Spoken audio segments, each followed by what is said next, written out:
Brother, நெறைய பேர் கிறிஸ்தவன் ஆவறதுக்கு ஏன் பயப்படுறாங்கன்னு இப்ப தான் பிரதர் தெரியுது. ஏன்பா அப்படி சொல்ற? ஆமாம்பா. காலைல சீக்கிரமா எழுந்துக்க சொல்றாங்க, பைபிள் படிக்க சொல்றாங்க. ஏன்? நைட்டு வந்தா கூட பைபிள் படிச்சுட்டு தான் தூங்கணும்னு சொல்றாங்கப்பா. ரொம்ப தலைவலில, ரொம்ப கஷ்டம் தான் இல்ல? ஆனா வாழ்க்கையில ஒரு நிம்மதி இருக்க மாரியே இருக்குப்பா. பைபிள் படிக்கும்போதும் சரி, ஜெபிக்கும்போதும் சரி, ஒரு சந்தோஷம் எனக்குள்ளயே இருக்கு. தேவன் அது எனக்கு குடுத்திருக்காருன்னு நான் நம்புறேன். ஏன்ப்பா சிரிச்சுன்னே இருக்கிற? நான் சொல்றத பார்த்தா விளையாட்டா இருக்கா உனக்கு? அதெல்லாம் ஒண்ணுமே இல்லப்பா.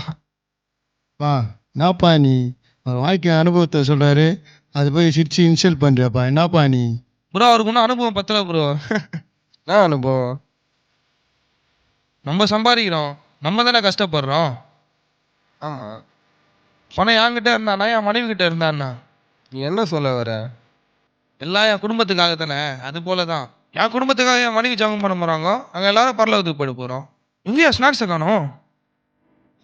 நீ சாப்பிட்டனா நான் சாப்பிட்டேனா? நம்ம எல்லாம் ஒண்ணுக்குள்ள ஒண்ணு தானேயா? இதான் பிரதர். அவன் பசிக்கு அவன் தான் சாப்பிடணும். வேதத்துல ஒரு வசனம் இருக்கு. கையோட கை கோத்தாலும் துஷ்டன் தண்டனைக்கு தப்பான்னு இருக்கு. உன் மனைவி ஜெபம் பண்றதுனால நீ பரலோகத்துக்கு போயிட மாட்ட. நீ ஜெபம் பண்றதுனால உன் மனைவி பரலோகத்துக்கு போக மாட்டாங்க. அவன் ஆத்துமாக்கு அவன் தான் உத்தரவாதம் பிரதர். புரிஞ்சுக்கோ. இவன் அட்வைஸ் பண்ற பேர்ல ஸ்நாக்ஸ் போச்சே.